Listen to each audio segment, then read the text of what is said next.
안녕하십니까. 투비소프트 교육사업부 윤재식입니다.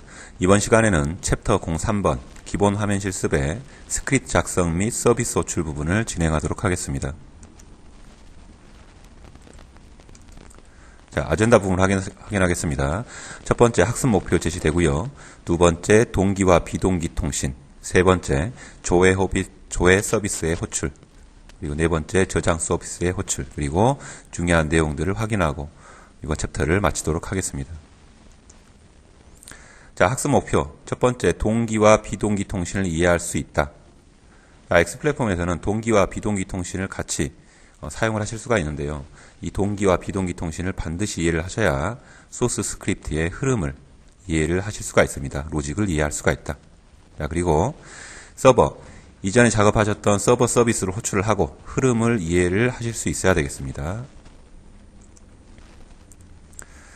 자, 동기와 비동기 통신을 일단 사전적으로 풀어보도록 하겠습니다. 내용 자체가 약간 어려울 수도 있는데 뒤쪽에 실습하면서 스크립트 코딩하면서 관계를 이해하시면 이해하기가 편할 겁니다. 일단은 사전적으로 좀 풀어보도록 하겠습니다.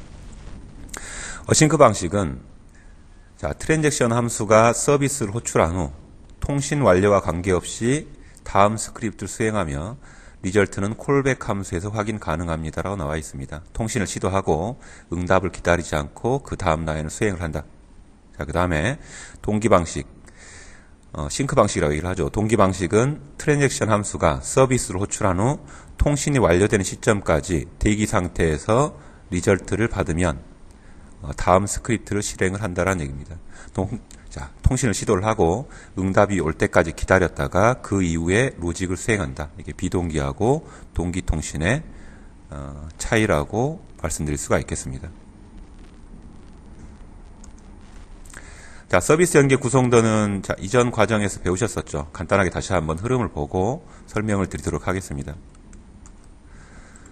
자, 통신하는 방법이 두 가지가 있다고 그랬죠. 데이터셋.로드와 트랜잭션. 각각 데이터셋.로드는 조회할 때 한번 사용을 해볼 거고요. 트랜잭션은 저장할 때 사용을 하도록 하겠습니다. 자, 그리고 스크립트 코딩을 통해서 통신을 시도를 할 거고요. 자, 서버 사이드의 서비스 부분. 자, 이전에 작업하셨던 서비스를 호출할 겁니다. 봤던 내용이고요. 데이터가 클라이언트 쪽 PC로 되돌아오면 화면에 있는 컴포넌트를 통해서 데이터를 들여다본다.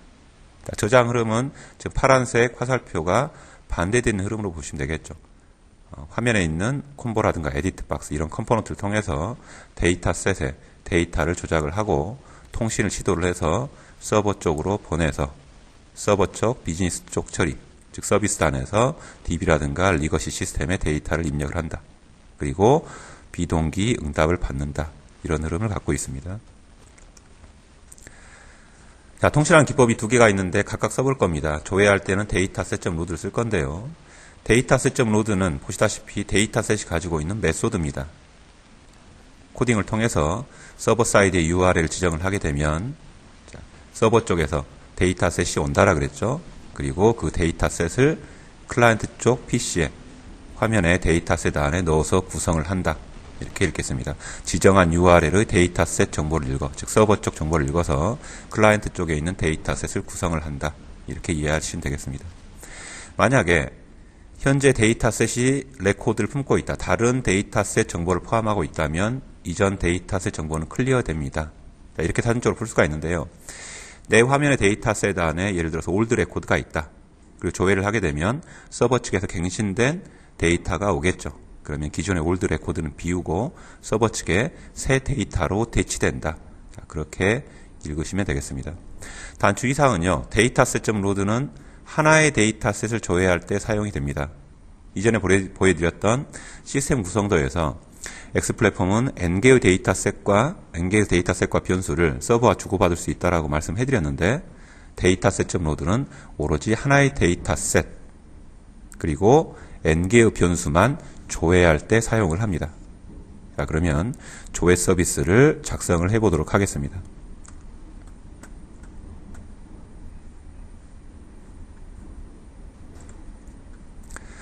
자, 이전 프로젝트를 오픈을 하겠습니다. 작업을 하고요. 이전에 작업하셨던 화면 디자인까지 끝내놓은 화면을 오픈을 하시고 자, 리트리브 조회 버튼에 이벤트를 발생시키겠습니다. 이벤트를 발생시키는 방법은 이미 이전 과정에서 한번 나왔고요. 다른 방법을 선택을 해보겠습니다. 조회 버튼, 리트리브 버튼 선택하시고 번개 모양 아이콘 클릭을 하시고, 자, 발생시키고 싶은 이벤트 부분에 커서를 클릭을 한 번만 하시면 커서가 들어가죠. 여기에 작성하고 싶은 조회 펑션 이름을 기록을 하시면 됩니다. fn 언더바 리트리브다. 자, 우리 프로젝트의 조회 리트리브 버튼에 펑션의 규칙이 fn 언더바 리트리브다 이런 가정을 하고 타이핑을 직접 해보겠습니다. 그리고 엔터 키를 쳐보시면 작성한 이름 그대로 이벤트 펑션이 생성이 됐죠. 주석은 자바스크립트 주석하고 똑같습니다. 자, 첫 번째 사용하기로 한 방법이 dataset.load였죠. 조회할 때 데이터셋 이름이 ds 언더바 employees였습니다.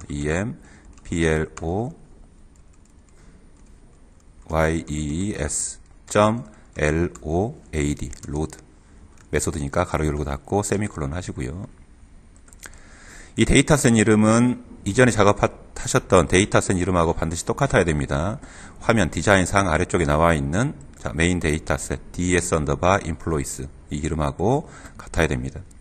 자, 현재 5번 라인 이 코딩이 통신을 시도하고 있는 코딩입니다. 데이터셋이 허공이 되고 누가 나한테 데이터셋 좀 주세요라고 지금 외치고 있는 상황이고요. 실제 나한테 데이터를 주는 URL을 호출을 하셔야 됩니다. URL 지정을 하시고 호출을 하셔야 되는데, 자, 지정을 이렇게 합니다. ds 언더바 employees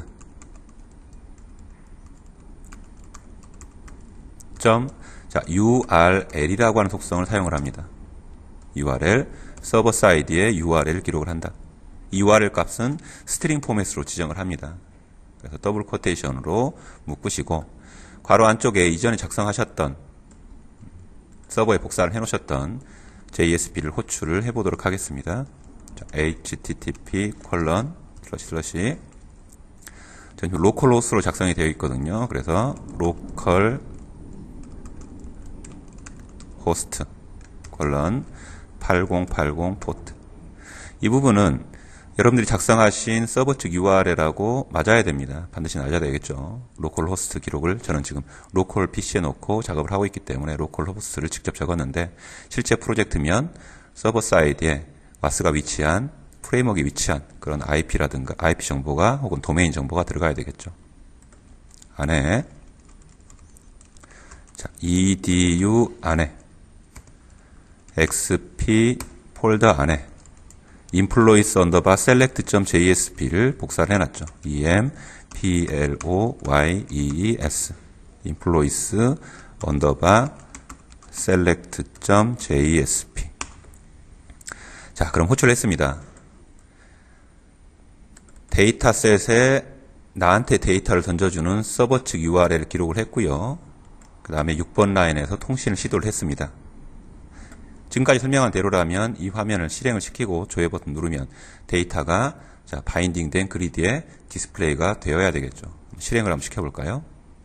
상단에 퀵뷰 아이콘 클릭을 하시고 조회 버튼을 눌러보겠습니다.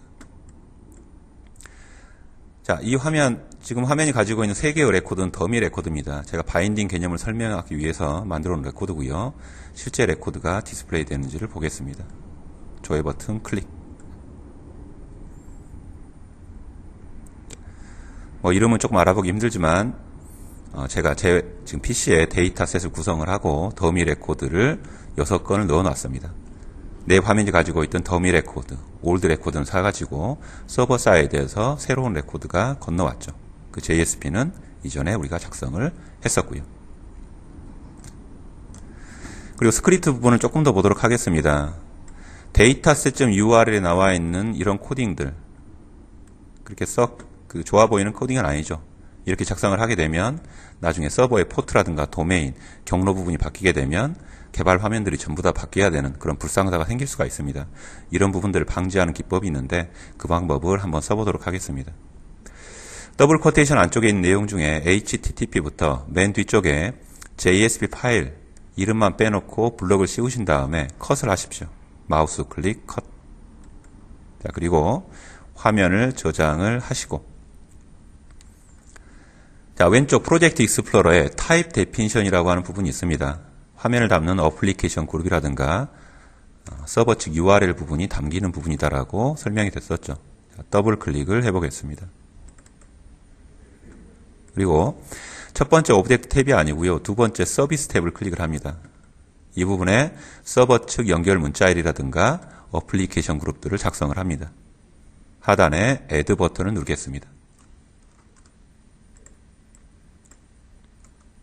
자, 클릭을 하시고 별칭 형태로 갖다 써야 될 서비스 아이디를 입력을 합니다. 자, 나한테 데이터를 던져주는 URL이다. 그래서 데이터 URL 이렇게 별칭을 두고요. 자, 화면을 담는 이런 어플리케이션 그룹을 만들고 싶다면 폼을 그대로 두시면 됩니다. 지금은 화면 담는 폴더가 아니고 서비스를 호출하는 부분이 있죠. JSP를 선택을 하겠습니다. 자바 계열의 프레임워크이다. 그럼 JSP를 선택을 하시면 되겠습니다. 그리고 방금 컷한 그리고 클립보드 안에 들어있는 서버 측 URL을 붙여넣기를 합니다. 그리고 OK를 하시고 등록이 됐죠? 다시 OK를 해서 나갑니다. 자, 그럼 화면이 리프레시가 될 거고요. 프로젝트 전체 저장을 한번 하시고 인플로이스 화면을 다시 한번 열겠습니다. 그리고 하단 스크립트 부분에 보시면 소스를 보실 수가 있는데 소스를 이전처럼 이렇게 두시면 안 되겠죠. 좀 전에 그 별칭 형태의 데이터 URL을 기록을 해 주셔야 됩니다. 데이터 URL 그리고 특수 구문이 나오는데 콜런 2개짜리 구문이 나옵니다. 자, X 플랫폼에서 이 콜런 2개짜리 기능들은 굉장히 자주 사용합니다. 기본적으로 읽는 방법은 콜런 2개 오른쪽에는 실제 확장자를 가진 물리적인 파일명이 적혀져 있고요. 이 물리적인 파일에 서버 측 경로를 왼쪽에 들어있는 이 인자가 가지고 있다. 그렇게 보시면 되겠습니다. 그리고 콜런 2개짜리 왼쪽에 있는 이 이름은 어디에? 방금 작성하신 타입 데피니션의 위치에 있다. 여기에 등록이 되어 있다는 얘기입니다. X 플랫폼에서 자, 화면을 요청을 하거나 데이터를 요청을 할 때 굉장히 자주 쓰이는 기법입니다. 기억을 하고 계셔야 되겠죠. 자, 그런데 아직도 조회가 안 끝났습니다. 분명히 이 상황에서 조회를 눌러도 데이터는 디스플레이가 되는데 자, 왜 조회가 안 끝났습니까? 그러면 X 플랫폼은 디폴트 통신 방식이 비동기로 세팅이 되어 있습니다. 동기화하고 비동기는 차이점 설명을 해드렸는데 X 플랫폼은 디폴트가 비동기입니다. 자, 예를 들어서 조회 버튼에 이런 로직들이 있다라는 가정을 하겠습니다. 중간중간에 아무것도 집어넣지는 않았지만 로직이 있다라는 가정을 하고요. 사용자가 조회 버튼을 누르고 놓으면 5번 라인 인터프리트니까요. 자, 5번 라인 읽고 실행하고 6번 라인 읽고 실행하고 이럴 겁니다. 그리고 7번, 8번, 그리고 9번 라인에서 통신을 시도를 합니다. 자, 그리고 우리가 기존에 많이 썼던 동기 방식이었다. 그러면 통신을 시도를 하고 기다리죠.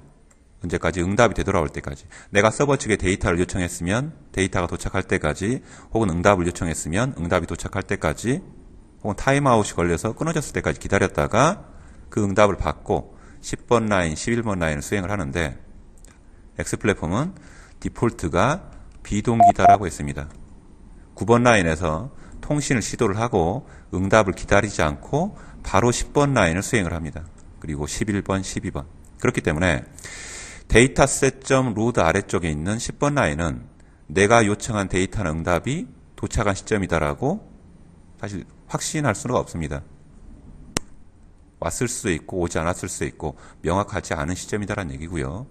그래서 실제 비동기를 얘기하는 그런 개발 툴이나 개발 환경에서는 명확하게 나한테 데이터가 도착한 시점 혹은 응답이 도착한 시점을 알려주고 있습니다. 자, 그 시점을 데이터셋.로드라고 하는 기능을 사용을 했을 때는 응답이 도착한 시점을 데이터셋이 알려주고 있습니다.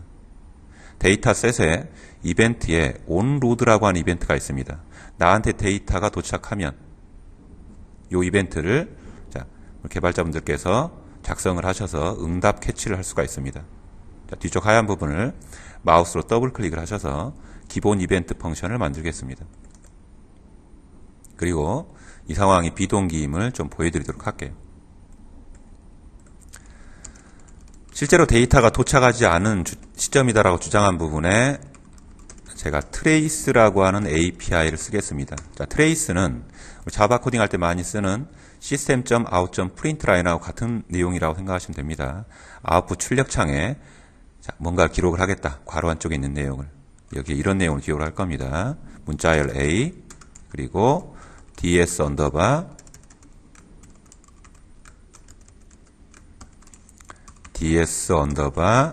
employees row count 그리고 거의 비슷한 내용을 실제로 데이터가 도착한다라고 주장하는 시점에 붙이겠습니다. B. 자, 그리고 제가 이 화면을 실행을 하고 조회 버튼을 누르고 놓으면 5번, 6번 수행을 할 겁니다. 그리고 응답을 안 기다린다라고 그랬죠. 바로 7번이 탈 겁니다. 자, 그러면 데이터셋이 가지고 있는 건수가 A 문자열과 같이 찍힐 겁니다. 몇 건입니까? 하나, 둘, 셋. 네 화면이 갖고 있는 더미 레코드의 건수가 찍힌다. 즉, 아직 서버 사이드에 데이터셋이 도착하지 않았다는 얘기입니다. 그리고 일부 통신 시간이 소모가 되고 서버 쪽에서 넘어온 데이터가 디스플레이가 되고 아웃풋 창에 B 콜론, B 땡 서버 사이드의 레코드에 넘어온 레코드의 건수가 찍힐 겁니다. 그렇기 때문에 실제 서버 사이드의 응답 혹은 데이터셋이 도착한 시점은 비동기 응답받는 데이터셋의 온로드 부분이다. 실행을 하고 조회 버튼을 누르고 나보겠습니다. 자, 디폴트로 뜨는 거 빼고요.